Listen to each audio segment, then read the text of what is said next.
And bakit mo pinili na hanggang sa pagpunta sa music, especially alam mo na mas maraming makakakilala sa'yo is wala ka nang babaguhin, ito na ako, ito na lang dadalhin ko.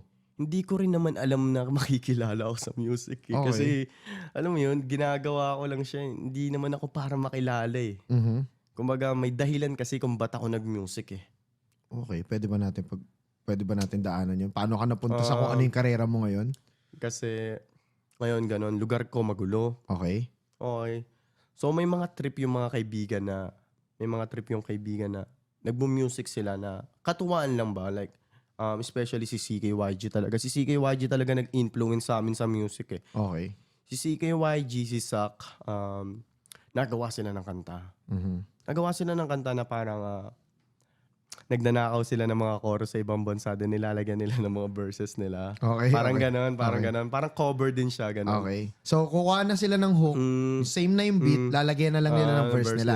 Oh. Okay. So ako parang natatawa ako sa kanila na putang ina. Siyempre laki kami sa kalsada eh. Tangina, hindi tayo pepera dyan. Parang ganon.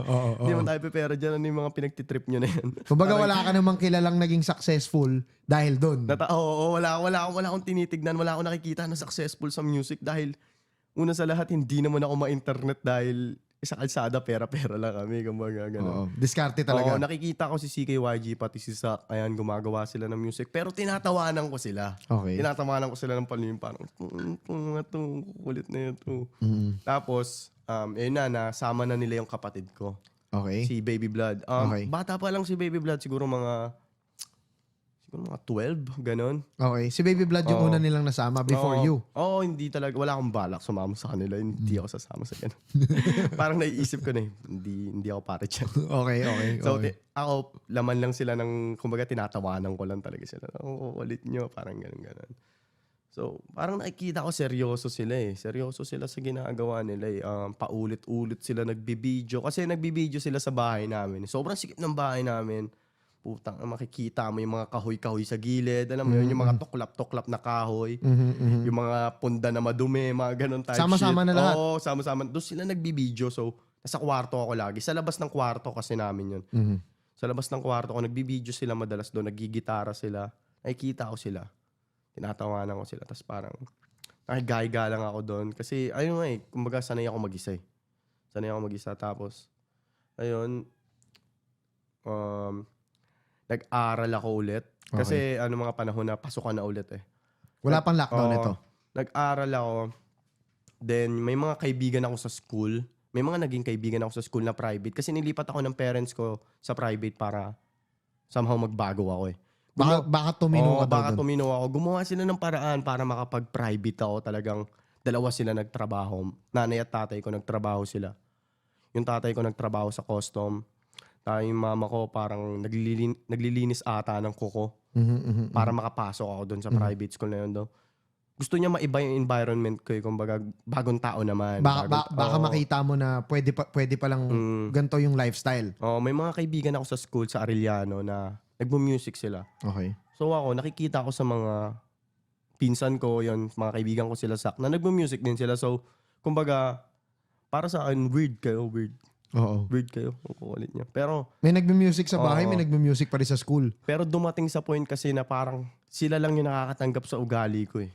Yung sa school ko na yun, sila lang nakakatanggap. Pero may music sila. Oo. So, kailangan ko mag-adapt. Kumbaga, na hindi ako matawa. Parang gano'n. Hindi ako matawa sa ginagawa nila. Kasi sila na nga lang natanggap sa akin. Galing ako sa magulong parte ng lugar. Eh. Sa sobrang kulit mo, sila na lang yung hindi nakukulitan sa'yo. Sila na lang hindi nakukulitan sa akin. Parang tanggap nila. So, kailangan tanggapin ko rin yung trip nila. Okay. Doon lang lahat, no? Doon lang lahat. So, ayan. Okay. Dumating na sa point na sumasabay-sabay na ako pag mga kanta nila. Mga OPM shit. Sumasabay na ako pag kumakanta sila. Pero wala akong lakas na loob kasi mayayain talaga ako. So, hindi ko kaya magpresenta na ako. Yung, kunyari, mag-main nakakanta. Hindi ko kaya yun. Mga ganun. Tapos, dumating sa point na ganun na. Nagiging ganun na kasi araw-araw pasok eh. Araw-araw may dala silang gitara. So, ano ka rin ito? Kumbaga, ano ka rin sa school? Gusto mo rin talaga mag-aral? Gusto ko mag-aral. Gusto ko mag-aral kasi alam ko na yung reality ng buhay. So, ayaw mo rin mapunta dun sa... Ayaw, bago ako mag-decide na mag-aral ako, iba yung sinusundo ko ng magulang ko sa presinto, mga ganon. Natutulog na ako sa computer shop. Nagnanakaw na kami para may makain lang kami ng mga kaibigan ko. Bago ko mapunta ng ganon. Guys, hindi tamang gawin yun. Hindi ha? tamang gawin yun, hindi tamang gawin yun. Kumbaga, experience ko lang yun. Yep, okay. Ayun na, nag-aaral na ako, di ba, parang. So sobrang sumagad ka na sa kulit. Sumagad na ako sa ulit. Bago ka nag-decide na, sige, try ko rin yung binibigay nila, na-appreciate mo rin yung effort na kailangan nilang gawin para lang mapag-aral ka, pasok ka rin ng maayos. Kumbaga, inano ko rin na thankful din ako na nagtatry sila para mabago yung sistema ko. Tama, okay. So, ayun. Nag-aral ako, private school. Pero kada uuwi ako, ganun pa rin eh. Oo. Yun pa rin yung surroundings eh. Pagka uwi ko ng school, ay na ako. Kumbaga sa school, naliles lang yung kakulitan ko. Parang ganun na.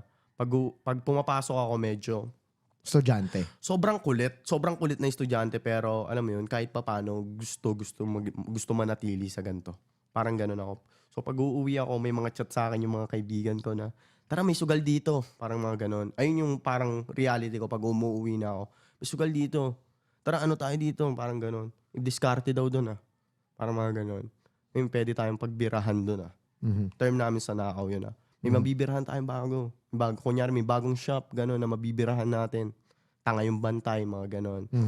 Pag umuwi ako, gano'n talaga. Balik ka na sa sistema. Bumabalik ako sa sistema. So, naisip ko na, putang ina, parang ang gulo. Gusto ko yung pag pumapasok ako ng school, yung pakiramdam na wala silang masamang balak sa mga buhay nila. Okay. Yung parang gusto lang nila, mag-enjoy lang sila. Yung yayayain ka mag-basketball after ng uwi. Pero ako yung utak ko kasi nasa lugar ko na eh. Na pag uuwi ako, pag lumabas ako ng gate namin, back to reality na ako. Magulo na naman to. Parang ganon. So, ganon. Tuloy-tuloy yung pasok ko.